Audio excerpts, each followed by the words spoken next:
บายดีสบายดีท่านผู้ชมที่เคารพทุกท่านขอต้อนรับทานเข้าสู่รายการโอ้เมืองลาววันนี้พบกับพวกคณะทั้งสองกับคณะจันทร์สุดาพร้อมด้วยใบพันธุลาอย่างแรกมาพบพ่อกันได้เทื่อนี้ครับพองว่ามาอีกสถานที่หนึ่งที่มีความงดงามและก็เป็นเอกลักษณ์ของความเป็นชาติลาวนั่นก็คือสวนจำปามงคลนั่นเองเนาะถือว่าดอกจำปานี่เป็นดอกไม้ประจำชาติดังที่เอามันเน็บไปข้างหูงดงามแต่อ่อนซ้อนถือว่าบ่มีไผที่จะบ่ฮู้จักแม้จะเป็นผลงานเพลงก็มีจำปาเมืองลาวมวลซื่นอ่อนซ้อนฉะนั้นมาถึงสวนแล้วเฮาก็จะพบกับสวนดอกไม้ที่งดงามนั่นแล้วและก็สถานที่แห่งนี้ถือว่าบ่ไกลจากนครหลวงถึงว่าติดตั้งอยู่ทางถนน450 ปีนี่เองเนาะบ้านนาแคเมืองไซธานีนครหลวงเวียงจันทน์ถือว่าบ่ไกลหลายแล้วมาฮอดละทานจะพบกับความงดงามโดยเฉพาะเป็นดอกจำปานานาพันธุ์ที่เพิ่นบอกว่ามีประมาณ 5,000 กว่าต้นและมีประมาณ200กว่าสายพันธุ์โดยมัน250 สายพันธุ์เจ้าถือว่างดงามอลังการอีหลีนั่นเองเนาะส่วนว่าจะมีความงดงามน่าตื่นเต้นประทับใจส่ำใดนั้นเฮาไปติดตามรับชมพร้อมๆกันเลย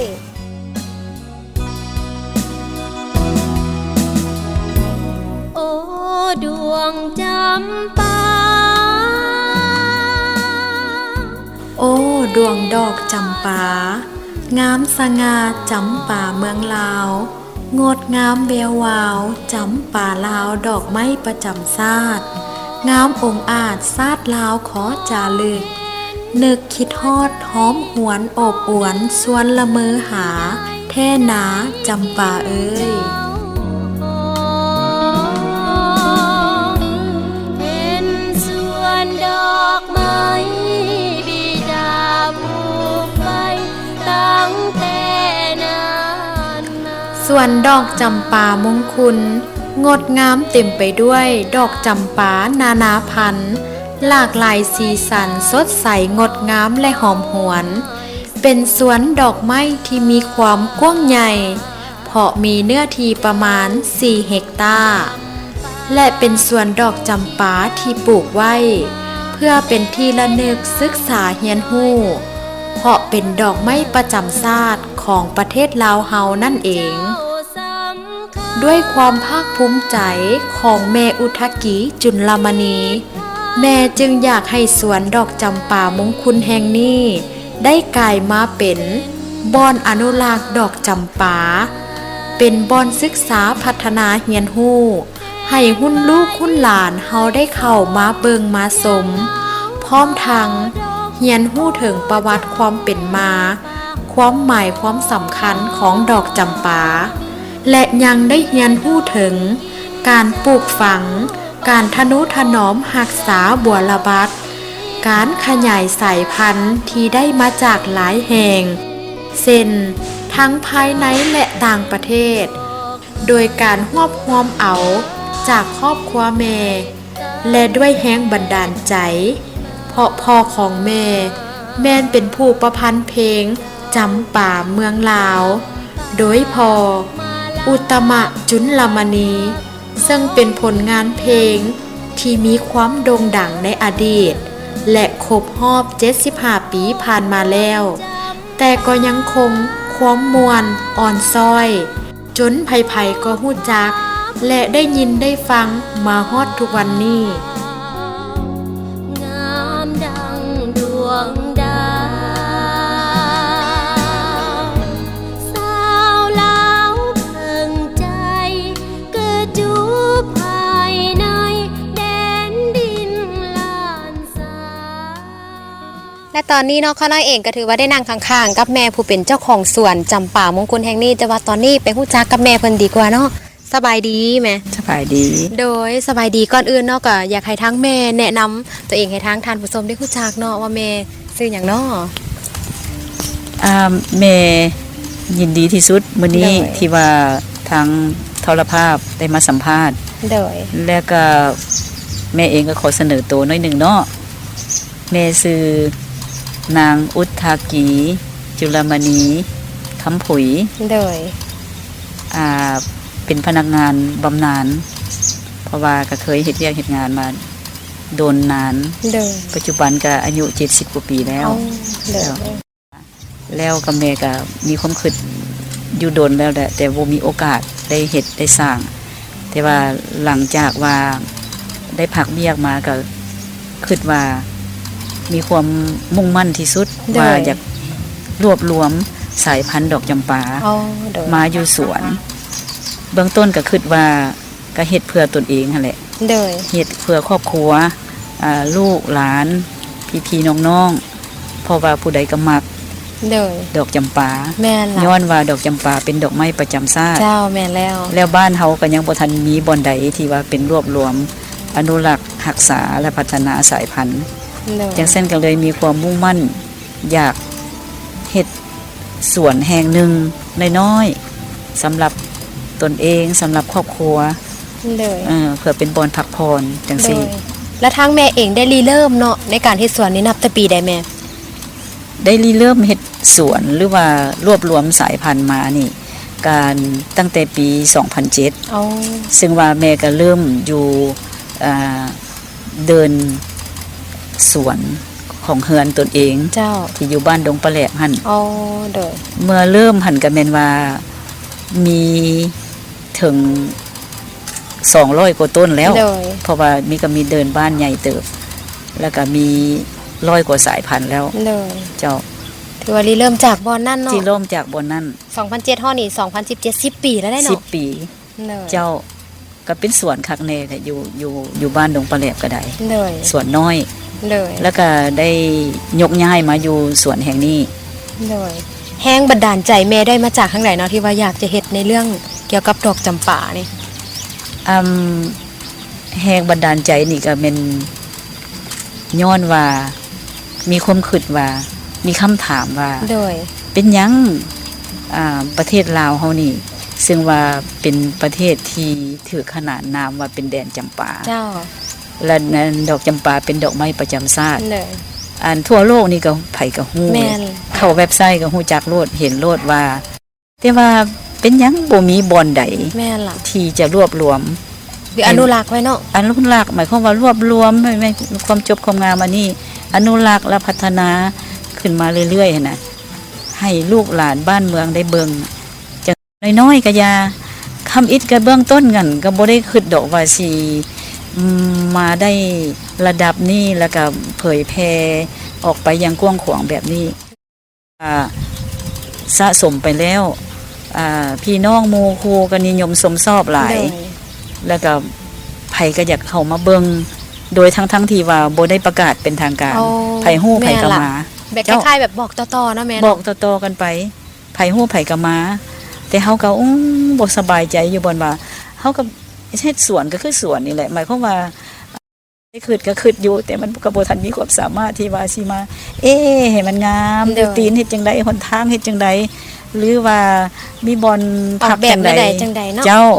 แต่ว่าเฮ็ดไปตามความมักฮักจินตนาการแล้วก็ เจ้า ตกแต่งไปเนาะแม่เนาะ เจ้าเป็นอย่างนั้นขยายมา เลย จากย้ายมาแต่จากบ้าน1,000 ต้น แล้วก็ขยายไปเป็นว่าประมาณ5,000 ต้น โอ้ และมี250สายพันธุ์ กว่าสายพันธุ์ ที่ ถือ แตก ว่าห ต่า ลาง ยหล กั วน งหลาย เจ้า เพราะส่วนหลายเท่าที่เขาน้อยเห็นก็จะมีสีแดงสีบัวสีอย่างแต่ว่าแม่มีกว่า200สายพันธุ์จุดเด่นของสวนจำปาแห่งนี้นอกจากมีจำปาแล้วมีกิจกรรมอย่างอีกเดียวบ่แม่เดี๋ยวเฮ็ดผ่านมา ในการสร้างสวนนี้มานี่ก็มีพวกเขาก็ได้รับความภูมิใจ เลย ภูมิใจที่ว่า ชาวบ้านชาวเมืองหมู่ครูพี่น้อง เพื่อนมิตรก็เป็นมาเบิงมาสมหลายบ่ว่าแต่ลาวเป็นต่างประเทศก็มาหลาย แล้วก็ได้ตัดสินใจ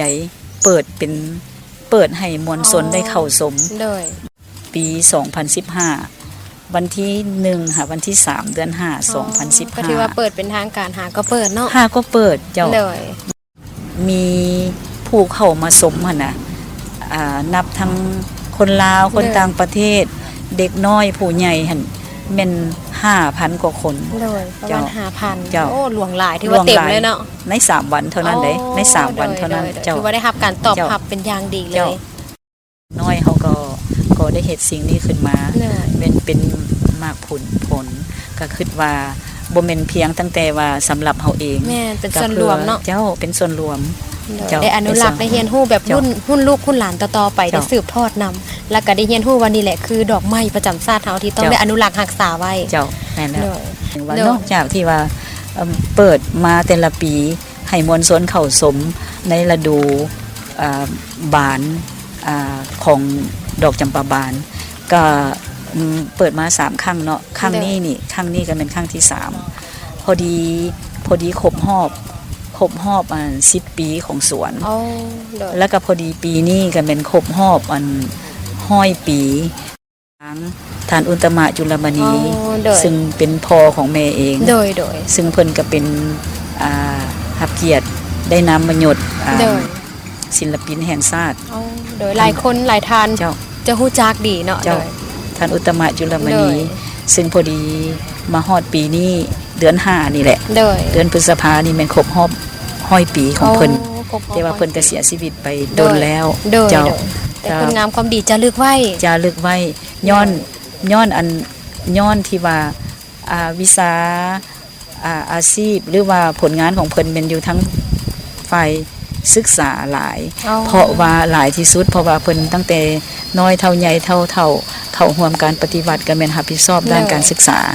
เนาะแต่ว่าก็เป็นสุดท้ายก็เป็นรองรัฐมนตรีกระทรวงศึกษาก่อนจะเสียชีวิตเนาะท่านอุตมะจุลมณีได้เสียชีวิตในเมื่ออายุเพิ่นได้67 ปีเจ้าที่ในฐานะเป็นรองรัฐมนตรีกระทรวงศึกษาเป็นผู้ประจำการในเวลานั้นแล้วในปี 1984ผลงานเกี่ยวกับศิลปะวรรณคดีของเพิ่นก็มีหลวงหลายในนั้นแม่นว่าเพลงจำปาเมืองลาวซึ่งว่า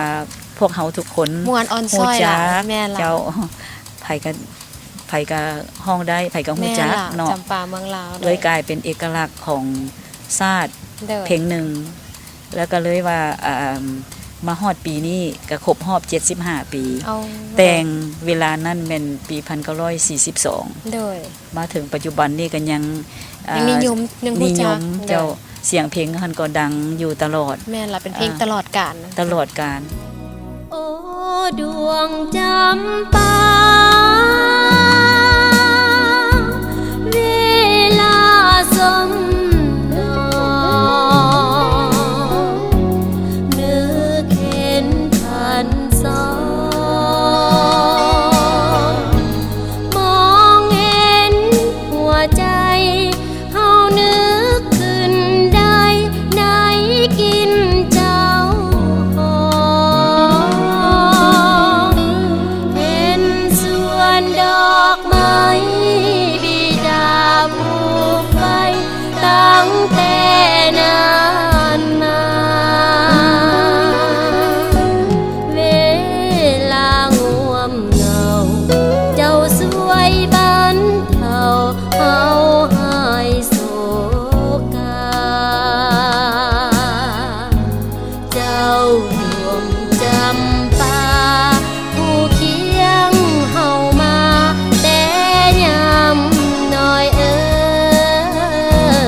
งดงามเหลือเกินเนาะกับสวนดอกจำปาแห่งนี้และก็ตามการสอบถามทางแม่เพิ่นได้เล่าสู่ฟังว่าเริ่มหรือสร้างเฮ็ดเป็นสวนขึ้นนับแต่ปี 2007มาฮอดปัจจุบันนี้แม่นมาฮอดปัจจุบันนี้มันได้10 ปีแล้วเนาะปีนี้ก็ปี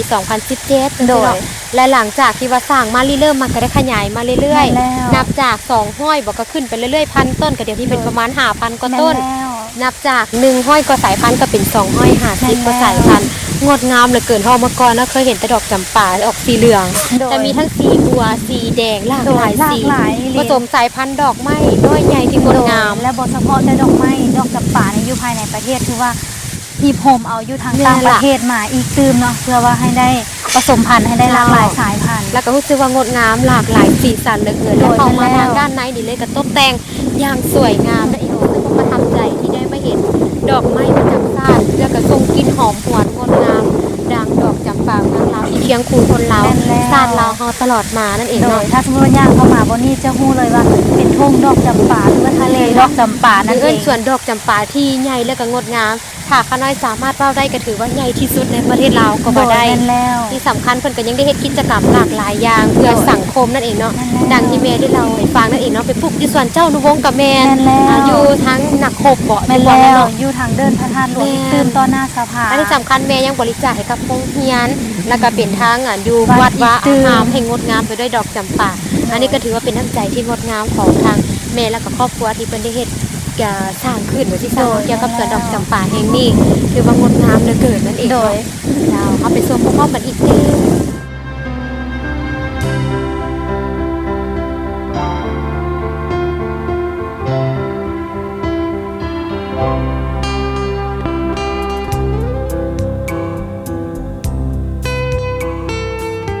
ส่วนจำปามงคุณนอกจากจะเป็นสวนดอกไม้แล้ว ทางครอบครัวของแม่อุทากิจุลมณีแม่นยังพัฒนาเป็นสวนอาหาร แบบอนุรักษ์ธรรมชาติเพราะได้ปลูกต้นดอกจำปาอ้อมหอบ และต้นไม้ไว้ให้เป็นห่มเย็นดี ได้สร้างตูบอาหาร แบบพื้นบ้าน หลากหลายตูบไว้คอยบริการให้ทุกทาน ซึ่งเหมาะสำหรับแขกทั้งภายในและต่างประเทศ ที่มาเยี่ยมยาม ก็สามารถพาลูกพาหลาน พาพี่น้องครอบครัว ไปกินอาหารแบบลาวๆแซ่บๆชมวิวทิวทัศน์ดอกจำปานอกจากนี้แล้ว ก็ยังมีสวนเด็กน้อยเป็นบอลลิน หรือสนามลิ่นของเด็กน้อย ไว้คอยบริการ และทานก็ยังสามารถย่างส้มสวนดอกจำปา ที่มีความกว้างขวางงดงาม มีทั้งจุดชมวิวที่เป็นจุดสูง สามารถขึ้นขั้นไดไปเบิงอยู่เทิงได้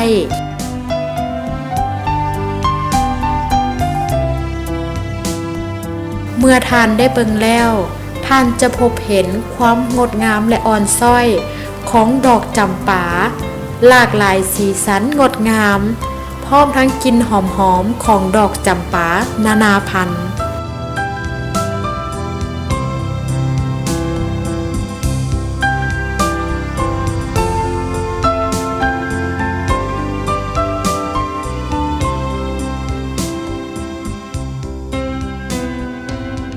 อันเสนอต่อทานผู้ชมอีกให้ฮู้ว่าสวนเฮานี่ก็บ่แม่นว่าอนุรักษ์รักษาก็สิมันอยู่ในขอบเขตของสวนเท่านั้น แต่ว่าก็ยังได้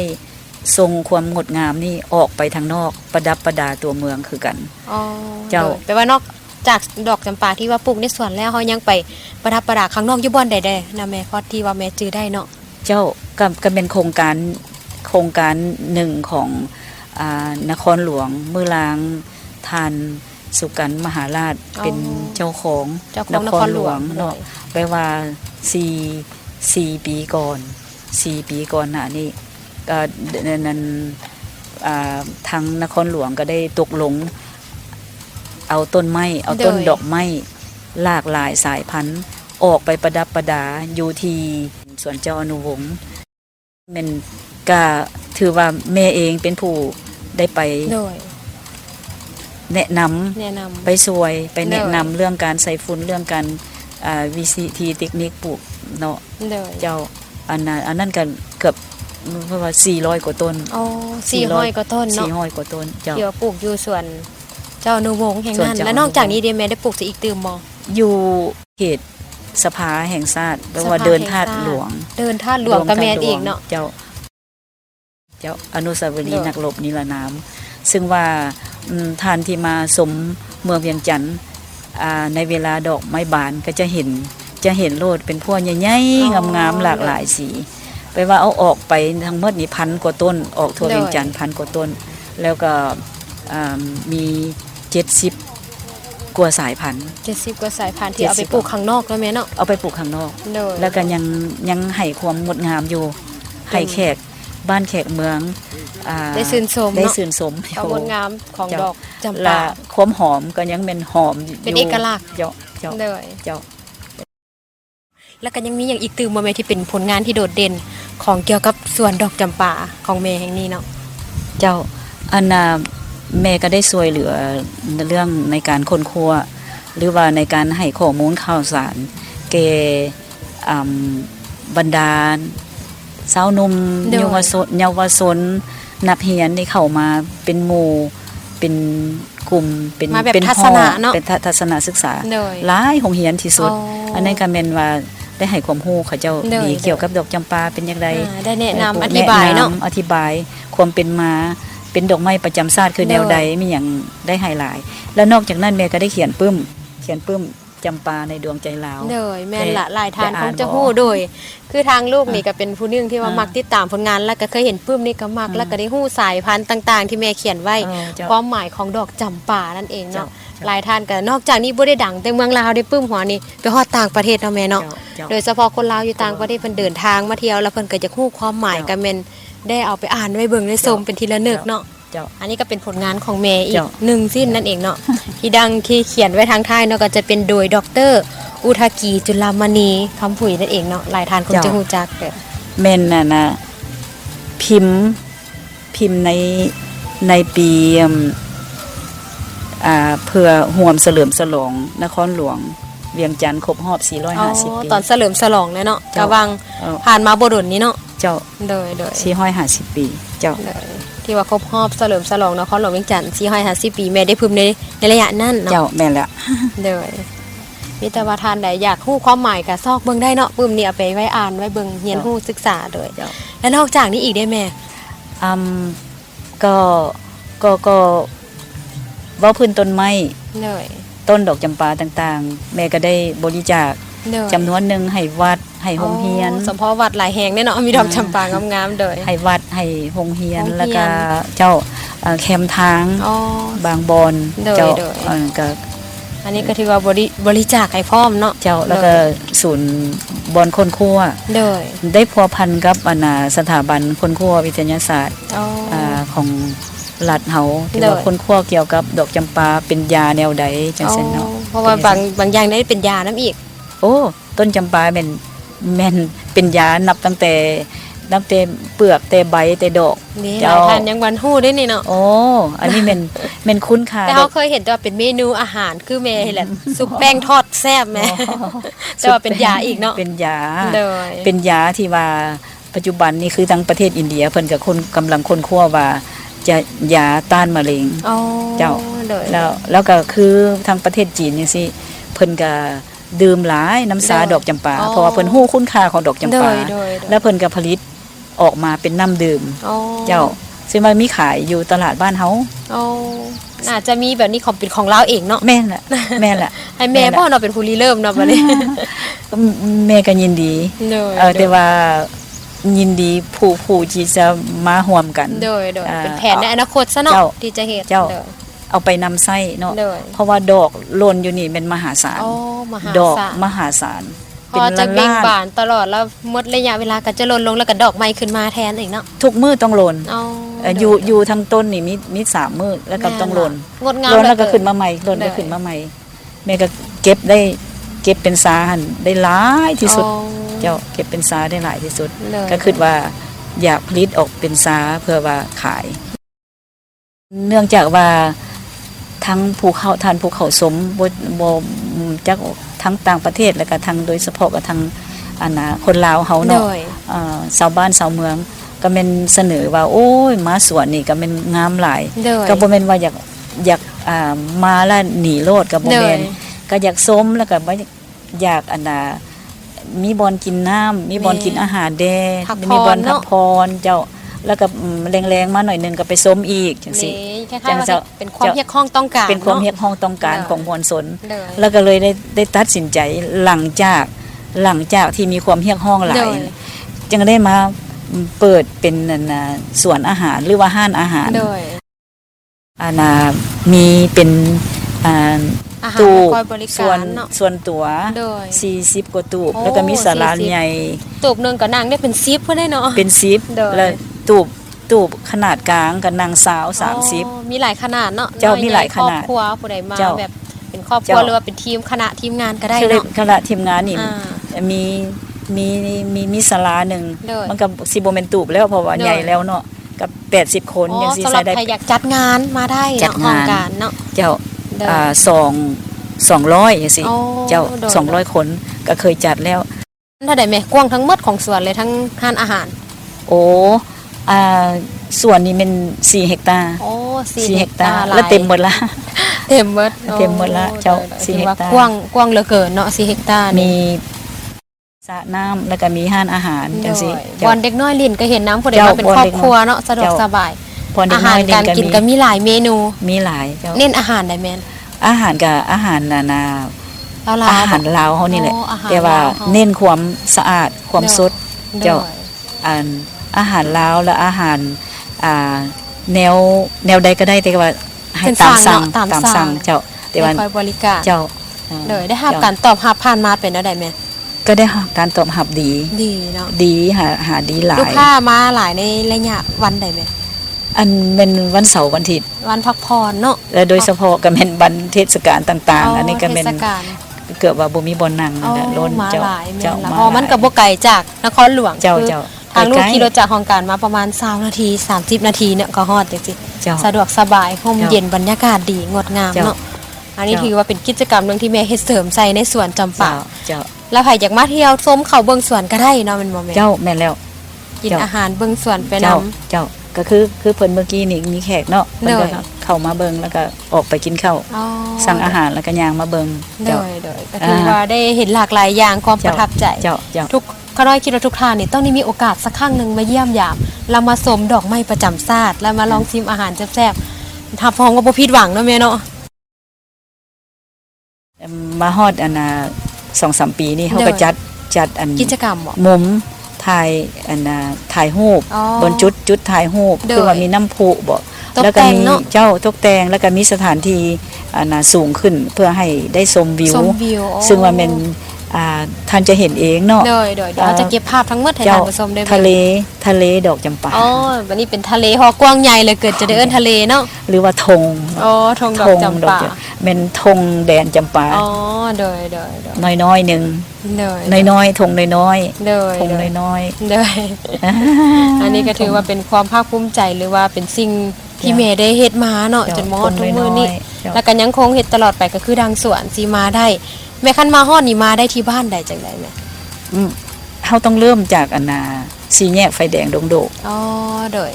ไผสิเข้ามาทางใดก็แม่น แม่นละ เริ่มจากหันแล้วเข้ามาทาง450 ปี โดยถนน450ปีนั่นเองเนาะ 450 ปี มาฮอดนี่ค่ะขี่รถธรรมดาซื่อๆขี่รถซ่าๆรถใหญ่รถหยังคือกันไม่มีแต่อย่างหลายก็เป็น6 นาที แม่นล่ะแล้วก็เบิ่งมีป้ายบอกทาง มี เนาะ ป้าย ว่าส บ ว อน กทาง จำปามงคุณไปทางนี้ก็จะบอกป้าย เจ้า จนกว่ามาฮอดสวนเลย แม่นแล้ว สถานที่จอดรถก็สะดวกสบายอำนวย เจ้า ความสะดวกเนาะหลาย เจ้า สิ่งหลายอย่าง เจ้าอยากขอให้เพิ่นนั้นมาเวลาเพิ่นมาเที่ยวชม อ๋อ เมืองลาวหรือ ได้ ว่าอยู่ในประเทศลาวนี่สิอยู่แข่งใดก็ยา ได้ ที่ว่าหรือว่าอยู่เมืองเวียงจันทน์ก็ตาม ได้ ขอให้เพิ่น มีโอกาสสักครั้งเนาะ ซอกเวลา ได้ ได้มาเห็นโดยเฉพาะยามดอกจำปาเบ่งบานสุดๆนี่ เดือน สิหา ใด ใส่ยากที่สุดเริ่มตั้งแต่เดือน อ๋อ 3ต้นเดือน3มาฮอดอันท้ายเดือน6เดือน7แต่ว่าดอกจำปานี่ก็ขออันก็ขอเว้าเลยว่าก็งามอยู่ส ตลอด งาม กาล ดอก เนาะแม่ แต่ว่างามสุดๆนี่มันระยะนี้แหละ เดือน ได้ 3ถึงเดือน6 โดย เจ้าถึงเดือน สาม 6 เดือนหก ถึง เนาะ เดือน6เจ้า ดอกไม้ เจ้า ประจำชาติแล้วก็ เจ้า ยังให้ความหมายความสำคัญให้ความรู้แก่มวลชนได้ ความฮู้เจ้า โดย ให้ความฮู้ อันนี้เป็นจุด บ่ ประสงค์หลักๆของแม่เนาะ คนขั้วนี่มันคนขั้วบ่แม่นแต่เพียงแต่ว่าเพื่อหยัง ความหมาย คนขั้วเรื่องเป็นยา อ๋อ คนขั้วเรื่องเศรษฐกิจ อืม คนขั้วเรื่องเศรษฐกิจได้เพราะว่า โดย ต้นจำปานี่ชาวโลกรับฮู้ โดย ว่า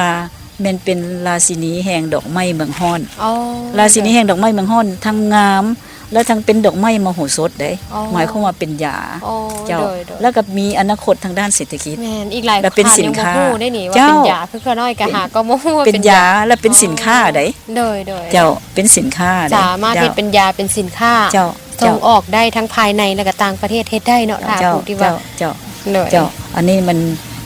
จุดประสงค์บนหันและอีกอันหนึงทางด้านวัฒนธรรมนี่มันอยากให้ดอกจำปานี่งดงามภายใต้เสียงเพลงจำปาเมืองลาว อ๋อ ตลอดไป แม่นล่ะ อัน เคี นี้ ยงคู่กันไปเป็นเพลงอม เคียงคู่กัน ตะ ไป ดอกไม้ เป็นเพลง กะเคียงคู่ประจำชาติไป เจ้า โดย เจ้าอันนี้ เนาะ เป็น อยากฝากถึงเนาะเกี่ยวกับทางความหมายความสำคัญแล้วก็จุดประสงค์หลักๆที่แม่ได้เฮ็ดมาทั้งหมดว่าบ่ได้เพื่อแต่ส่วนตัวส่วนรวมครอบครัวเนาะแต่เพื่อคนลาวแล้วก็สังคมลาวเฮาที่ว่าได้เรียนรู้แล้วก็ศึกษาพร้อมเนาะเด้ออันนี้เป็นข้อมูลอีกหนึงที่แม่อยากเพิ่มเติมเข้าไปนั่นเอง จ้ะ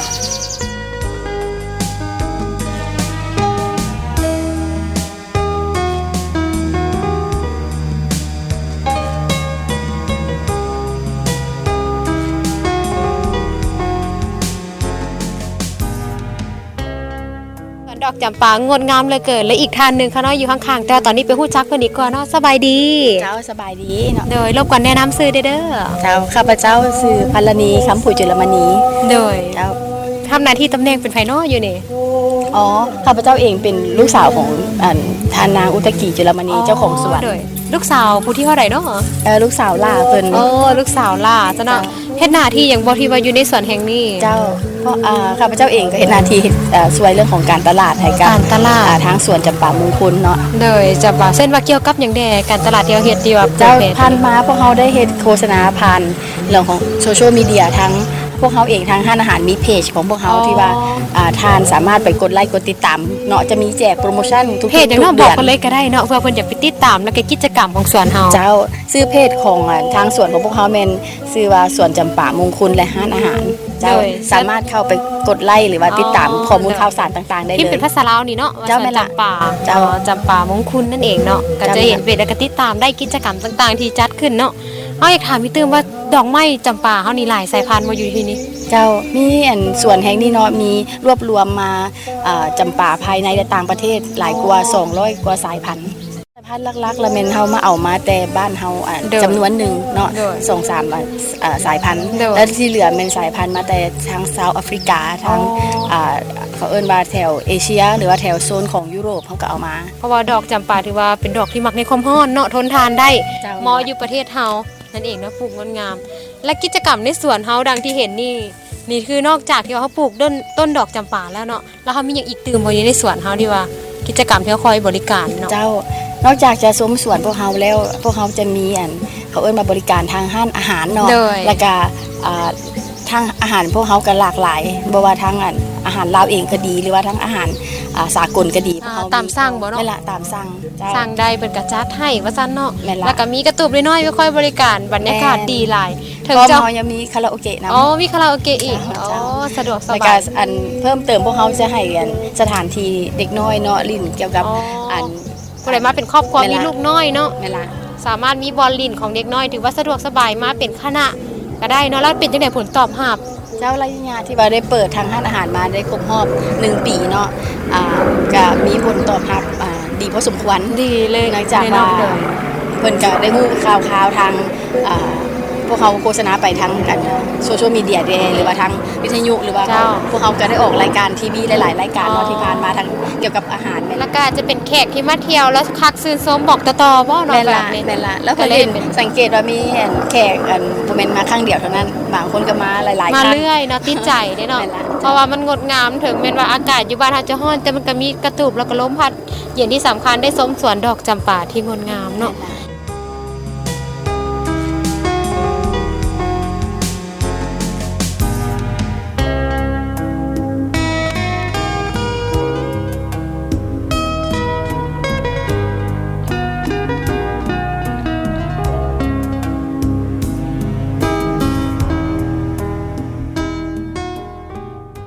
เดี๋ยวตอนนี้อยากให้ทั้งแนะนำดีกว่าว่าเขามาฮอดใส่ตอนนี้ เจ้าตอนนี้พวกเขาทั้งสองคนเนาะอยู่ที่หน้าทางเข้าของสวนเนาะก็คือสวนอาหารจำปามงคลนั่นเองเนาะแล้วพวกเขาทั้งสองเนาะจะเป็นเขาเอิ้นอาสาเนาะในการจะพาเลาะชมสวนแห่งนี้เนาะติดตามพวกเขามาได้เลย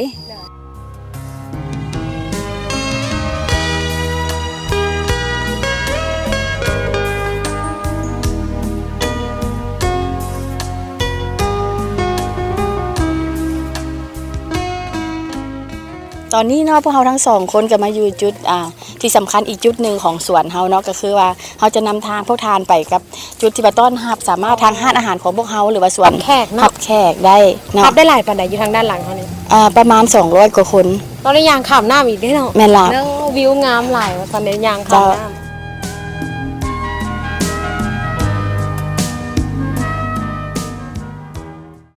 และตอนนี้เนาะขึ้นยางเข้ามาแล้วงดงามเหลยเกินก็คือว่าขามน้ำลมพัดเย็นดีอันนี้เป็นเฮาเลี้ยงป่านำบ่ แม่นละ อ๋อเป็นป่าอย่างนั้นที่เฮาเลี้ยง มีหลายพันธุ์คือกันแล้ว อ๋อ ปลาดุกปลาเอียงกับปลานิ้นปลาไหน อ๋อปลาดุกปลานิ่นปลาใน แล้วก็นั่นน่ะ ให้อาหารได้อีกบ่ แม่น อ๋อ จะให้ทางครอบครัวเนาะโดยเฉพาะเด็กน้อยเพิ่นมากหลายเกี่ยวกับการให้อาหารป่าอยู่แห่ง อ๋อแม่นละ ป่าใหญ่แล้วก็หลากหลาย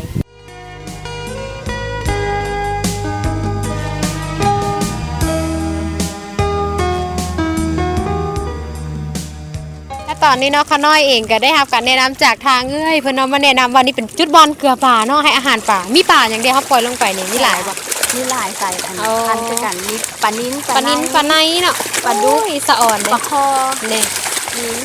เลยคือว่าหลายอีหลีเห็นแล้วก็สะอ่อน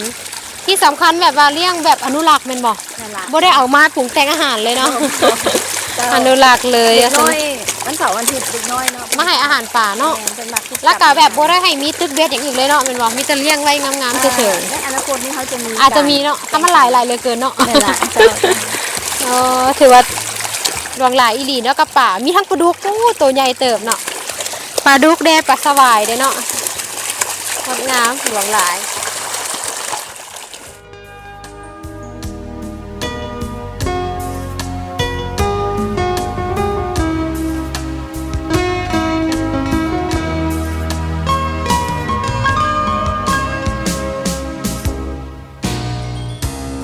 และตอนนี้น้องข้าวน้อยเองก็ถือว่าอยู่ใกล้ๆเมนูอาหารรู้สึกว่าทรงกลินหอมหวนเป็นตาแซ่บแต่ว่าเขาใส่ทางเอ้ยเพิ่นแนะนำกันก่อนดีกว่าเนาะมีอาหารเด็ดๆที่ว่าเด็ดๆเนาะเดี๋ยวมีแต่รบกวนเอ้ยเด้อแนะนำเมนูอาหาร เจ้าทางห้างของอาหารของพวกเฮาเนาะที่สวน เด้อ จำปาแห่งนี้เนาะพวกเฮามีบริการอาหารเนาะหลากหลายประเภทเนาะก็คือหลักๆเลยมันอาหารบ้านเฮาเองเนาะ แม่น ก็ ล่ะ คือ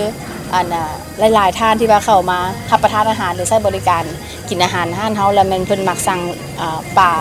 คอลุยสวน คอ เนาะ ลุยสวน เจ้าหน้าตาก็ รู้ เป็ สึ น กว่าเป็นตา ประ แซ่บ มาณ เหลือ นี้ เกินเนาะ เจ้าแม่น สม ล่ะ แบบเพิ่นลุยแท้ๆนั่นนี่นะ แมน ตัวบักใหญ่เลยเนาะ แมนทางเขามีเคล็ดลับอันที่บ่บอกไผอีกได้ แม่ ให้กับทางผู้ที่ว่ามาซิมมาลองเบิ่งเนาะ เรียกว่าเฮ็ดเป็นสูตรเฉพาะแซ่บๆในสบับของเฮาเนาะ แม่นละและปลาคอเองพวกเขาใช้เป็นปลาคอสด อ๋อ แล้วก็ ปลาคอสด ใหญ่กิโล ใหญ่ ประมาณ8เกือบฮอดกิโลหนึ่ง 8ขีดหา1กิโลเนาะ แม่นล่ะ ความตัวใหญ่เพราะว่าซีนมันจะอยู่ในเหมาะที่ว่ากำลังแซ่บในตอนนั้น เจ้า โดยนี่ก็เป็นเมนูปลาคอลุยสวนแล้วนอกจากนี้มีเมนูอะไรอีกตื่มบ่ เจ้าแล้วหลายคนเนาะเพิ่นกับภาษาจากบ่ได้เนาะ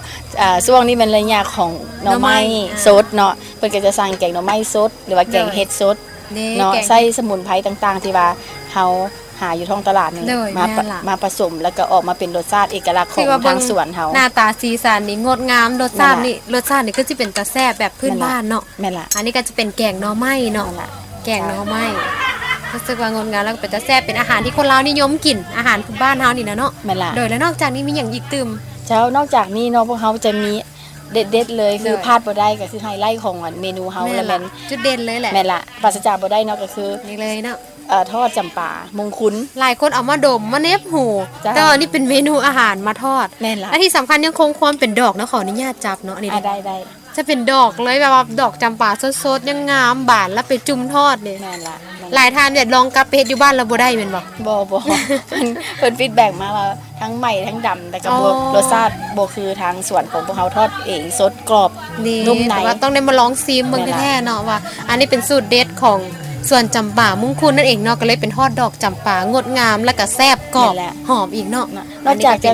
แซ่บกรอบอยู่แล้วน้องดายังเฮ็ดให้มีสมุนไพร อ๋อ เนาะเกี่ยวกับ แม่นล่ะ แม่นละ จาก ยา ที่ เย็น สัมภาษณ์แม่เพิ่นเนาะ แม่น เป็นสมุนไพรเป็นยารักษาโรคต่างๆ อีกจังซี่ แม่นล่ะ เรียกว่ามีคุณประโยชน์อย่างหลวงหลายนั่นเองกับดอกจำปาที่เป็นเมนูเด็ด หลังจากนั้นก็จะมีเมนูอื่นตามมาเนาะ แม่นแล้ว ที่เป็นตำบักหุ่งบ่เนาะที่ แม่ ว่าน ละปิ้งไก่ที่ หรือว่าอาหารตามสั่งเนาะ แม่นแล้วพร้อมกันนั้นพวกเฮาต้อนรับทางแขกเพื่อนบ้านเฮาเนาะประเทศ เจ้า จีน โอ้ เพิ่นเขาพร้อมก็จะมีอาหารจีนจะ โอ้ เนาะ แปลว่า มา ประเทศใด แนำ ที่เข้ามาเยี่ยมยามเช่นไทยก็มีอาหารไทยให้เลือกได้ แม่นละ มาจากประเทศจีนก็มีอาหารจีนให้เลือกได้ แม่นละ เด้ แม่นละ มีหลากหลายเมนู แม่นละ ให้ได้เลือกเนาะ โดยแล้วก็พร้อมกันนั้นเขาก็เอาใจสาวๆหรือว่า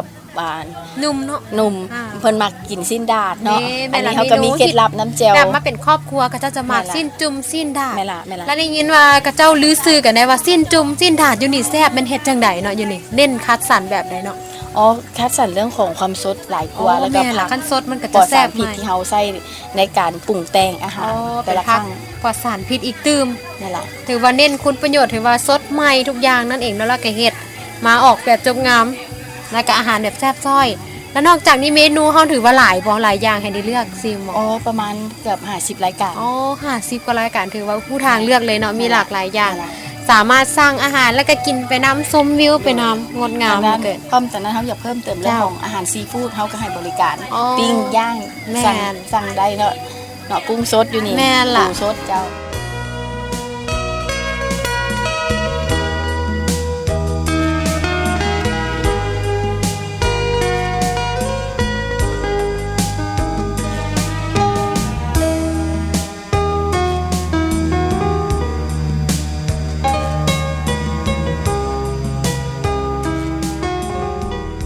เจ้าสวัสดีข้าพเจ้าชื่อบุญเก่งบุญทาราชซึ่งเป็นผู้จัดการทั่วไปของสวนอาหารจำปามงคลข้าพเจ้าแมนมีหน้าที่เป็นผู้จัดการสวนจำปามงคลและก็มีหน้าที่บริการแขกที่เข้ามาชมสวนและก็มากินอาหารอยู่ตามตู้ตามศาลาจุดเด่นของสวนจำปาของพวกเฮาแมนมีสวนมีต้นจำปา 5,000 กว่าต้นเนาะ250 กว่าสายพันธุ์ซึ่งว่ามีบ่อนเดียวในนครหลวงเวียงจันทร์และแขกทั้งภายในและต่างประเทศก็รับรู้ส่วนของพวกเฮานอกจากพวกเฮามีส่วนที่เข้าชมสวนสดงามแล้ว พวกเฮายังมีตู้ยังมีศาลารับจัดงานเลี้ยงงานดองสำหรับห้องละห้องการหรือบุคคลที่จะมาจัดงานอาหารที่พวกเฮาบริการที่ว่าแขกนิยมชมชอบแม่นปลาข้อลุยสวนสิ้นดาดและก็ทอดดอกจำปาปิ้งไก่ลาบก้อยป่าเคิงต้มส้มป่าเคิงนอกจากส่วนอาหารแล้วก็ส่วนจำปาแล้วพวกเขายังมีเดินเด็กน้อยเล่นที่ว่าพ่อแม่พามาพักผ่อนวันเสาร์และวันอาทิตย์และมีบอนเกลือป่าตามแคมน้ำมีขัวไปหาตูบศาลามงคลสุดท้ายนี้ขอเชิญบรรดาท่านบรรดาแขกที่จะมาสวนจำปามงคลเพราะว่าสถานที่ของพวกเขาแม่นตั้งอยู่บ้านนาแคเมืองไซธานีนครหลวงเวียงจันทร์โทรมาได้ที่เบอร์599311149เนาะ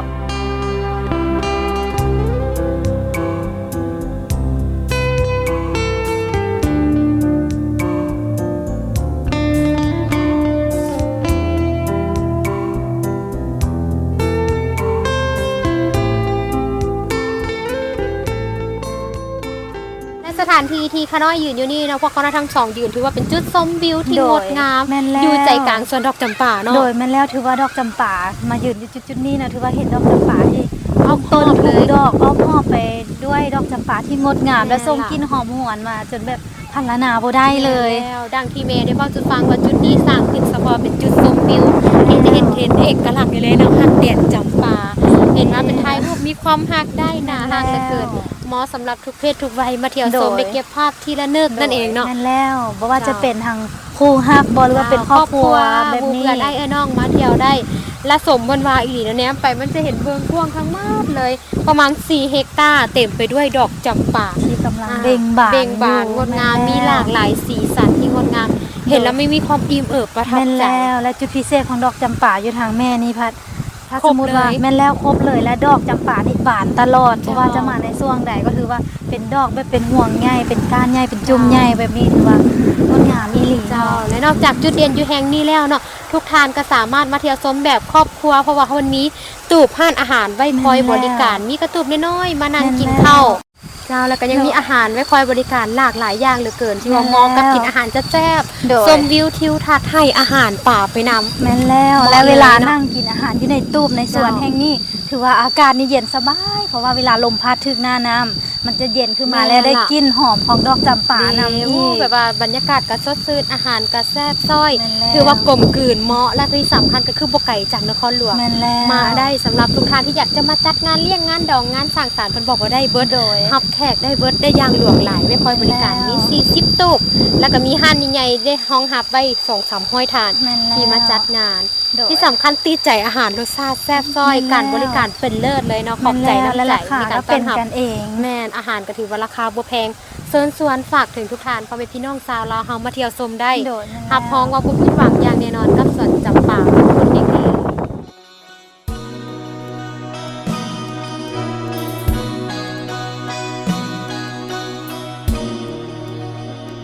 ส่วนดอกจำปาแม่นเหมาะสำหรับทุกๆทาน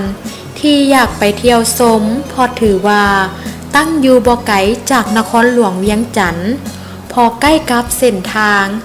450 ปี เข้าห้อมไปบ่ไกลประมาณ100 เมตรก็ฮอดแล้ว เพราะส่วนแห่งนี้แม่นตั้งอยู่บ้านนาแคเมืองไซธานีนครหลวงเวียงจันทน์ดังนั้นก็ขอเชิญชวนทุกๆท่านไปเยี่ยมยามเที่ยวชมความงดงามของดอกจำปาได้หับฮ้องว่าท่านจะหลงไหลและภูมิใจที่ได้เกิดเป็นคนลาวที่มีดอกไม้ประจำชาติคือดอกจำปาที่งดงามคูฟ้าเมืองลาวเฮา เป็นสวนดอกไม้บิดาปลูกไว้ตั้งแต่นานมา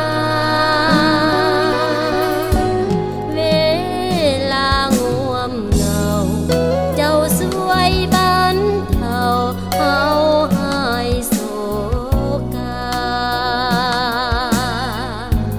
เจ้ารวมจำปาผู้เคียงเฮามาแต่ยามน้อยรู้สึกว่างดงามเหลือเกินเนาะกับสวนจำปามงคุณแห่งนี้เนาะก็ฝากเชิญชวนพ่อแม่พี่น้องชาวลาวที่อยู่ในนครหลวงมาเที่ยวชมได้บ่ไก่เนาะจึงยังไงว่าอยู่ถนน450 ปีบ้านนาแคเมืองไซธานี นครหลวงเวียงจันทร์ แม่นล่ะ เฮานี่เองถือว่าบ่ไกลจากนครหลวงมา เจ้า ได้เพียงแค่ประมาณ 4-5 ลักเท่านั้น ฮับ ที่ พ้ เรา อง มา ว่า รุดเดียว มาแล้วงดงามประทับใจอาหารการกินกระแซบซ้อย โดย สถานที่ก็งดงามเต็มไปด้วยดอกจำปาดอกไม้ประจำชาติได้เห็นหลากหลายสีสันงดงามเหลือเกินเนาะ โดยจึง แต่ว่านา บ่ครบเลย แม่ นะ นล่ะแต่ว่าน่าเสียดายเมื่อข้อนี้เวลาของทางรายการก็ใกล้จะหมดลงแล้วนั่นเองเนาะเพราะน้อยเองก็ต้องขอขอบใจท่านผู้ชมทุกท่านที่เกียรติติดตามรับเบิ่งรับชมตั้งแต่ต้นจนจบนั่นเองเราขอขอบใจหลายๆ แล้วก็ต้องขอขอบใจนำบริษัทมาริมาเนาะที่เอื้ออำนวยซัพพอร์ตทุกสิ่ง เจ้า ทุกอย่างให้มีรายการดีๆแบบนี้ขอขอบใจนำหลาย เจ้าแล้วก็ขอขอบใจมายังพ่อแม่พี่น้องชาวลาวที่ร่วมสมัครมาเป็นครอบครัวเดียวกันกับทางบริษัทมาริมาพอที่สิ่งที่ทานได้ให้มาพวกเขากับมาฮอดมาถึงและได้มาจัดรายการดีๆแบบนี้มอบซื้อซุให้ ๆโดย แต่ว่ามาฮอดตอนนี้เขาได้จันทร์สุดา ต้องด้วยใบพันธุลา แม่นแล้วต้องได้ขอลาท่านผู้ชมไปก่อนพบกันใหม่ในโอกาสหน้าสบายดี โอ้ดวงจำปา